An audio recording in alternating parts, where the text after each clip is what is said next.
released to coincide with the 50th anniversary of its broadcast. This made-for TV special, which revived the ailing career of the then slightly foxed superstar Elvis Presley, continues to enchant. That is partly because the singer is on form here, performing in a way he probably never would again, harking back to his charismatic 1950s pre-Army, pre-Hollywood prime. Electrically alive on a TV soundstage in front of an adoring crowd who are a fascinating spectacle in their own right, dressed in 60s finery, all beehives and prim collars, Presley revels in their worship and glows with joy in his own God-given talent. It is a reminder of what a skilled musician he was, especially during the bits where he jams on stools with his old backing band buddies, including the incomparable lead guitarist Scotty Moore and drummer DJ Fontana.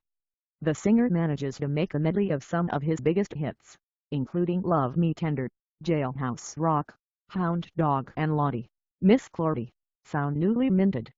But even more of a hoot is watching him in the outtakes make fun of Richard Harris's hit MacArthur Park, right down to the pitchy warbling. Part of the special's appeal lies in its status as an artifact of the times. The director, Steve Binder, interviewed on the soundstage by the singer's widow, Priscilla, recalls that they were shooting not long after the assassinations of Robert Kennedy and Martin Luther King. That reminder filters how we see the section 2/3 in, when Presley pays tribute to gospel music and the legacy it passed to rock and roll, accompanied by black backing singers. Search it frame by frame and you might spot a solo male dancer who steals the show with agonized, acrobatic precision. The show feels weirdly old and new at the same time. Presley's costumes look as if they could have walked off the recent Gucci or YSL catwalk, while the handheld camera work has a very 21st century feel, even as the long-held superimpositions and corny karate sequences anchor it back in late 60s televisual conventions. Since you're here, we have a small favor to ask. More people are reading The Guardian's independent, investigative journalism than ever, but advertising revenues across the media are falling fast. And unlike many news organizations, we haven't put up a paywall.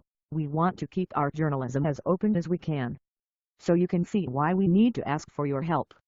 The Guardian is editorially independent, meaning we set our own agenda. Our journalism is free from commercial bias and not influenced by billionaire owners, politicians or shareholders. No one edits our editor. No one steers our opinion. This is important because it enables us to give a voice to the voiceless, challenge the powerful and hold them to account. It's what makes us different to so many others in the media, at a time when factual, honest reporting is critical.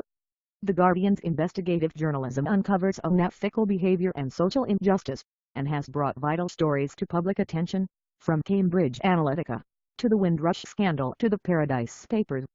If everyone who reads our reporting, who likes it, helps to support it, our future would be much more secure. For as little as $1, you can support The Guardian.